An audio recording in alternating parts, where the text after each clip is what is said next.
భుంక్వాన్ మానుషాన్ భోగాన్ అందోసారి 12 ఏళ్లు నేను రామచంద్రమూర్తి మందిరంలో మనుష్యులు అనుభవించే భోగాలు అనుభవించానండి.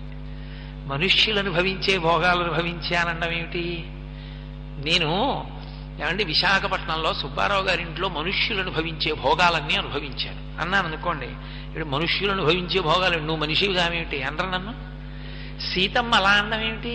ఆమె మనుష్యకాంత కాదు కనుక. అందుకు ఆవిడ అలా అందొక చోట సుందరకాండలో.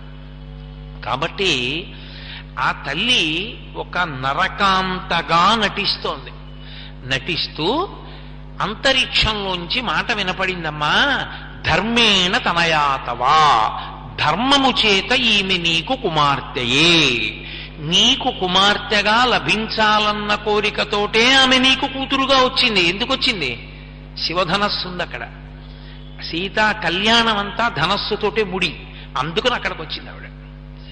అందుకని ధర్మేణ తనయాతవా, నీకు కూతురే అంది. అయితే నాకు కూతురే అన్నాడు. పేరు ఆయన పెట్టలేదు, ఆమె పెట్టుకుంది. పైకి వస్తున్నప్పుడే భూమిలోంచి సీత అని పేరు పెట్టుకుని వచ్చింది.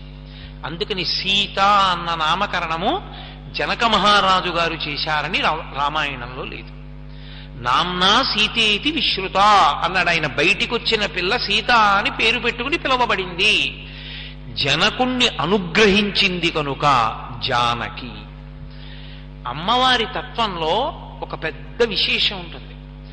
భక్తితో కొలిచిన వారికి ఎంతమందికైనా ఆమె కుమార్తెగా వస్తుంది. ఒకనాడు కాత్యాయన మహర్షి కోరుకున్నాడు, కాత్యాయని అన్న పేరుతో వచ్చింది. ఒకప్పుడు భృగు మహర్షి కోరుకున్నాడు, భార్గవి అన్న పేరుతో వచ్చింది.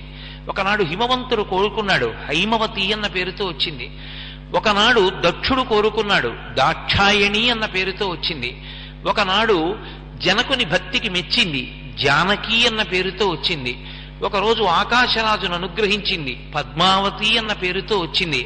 ఎన్ని పేర్లతోనైనా వస్తుంది. ఆమె భార్య మాత్రం పరమేశ్వరుడికి ఒక్కడికి.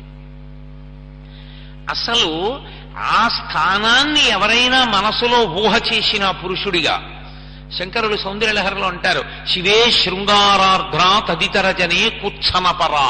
ఆమె కళ్ళెర్రబడి చూస్తుంది. ఏమిరా నువ్వు పురుషుడివా అని. అమ్మా నేను నీ కొడుకునమ్మా అని నిలబడాలి. అందుకే ఆమె ఒక్క పరమేశ్వరునికి ఇల్లాలు. ఆమె శివకామ సుందరి, మనకి అఖిలాండేశ్వరి, అందరికీ తల్లి. ఆమె సమస్త జగత్తుకు జనని. అక్కడొచ్చింది రావణుడి యొక్క దోషం. అందుకొచ్చింది ఆవిడ. ఆ పాపం మూట కట్టించి చంపడానికి.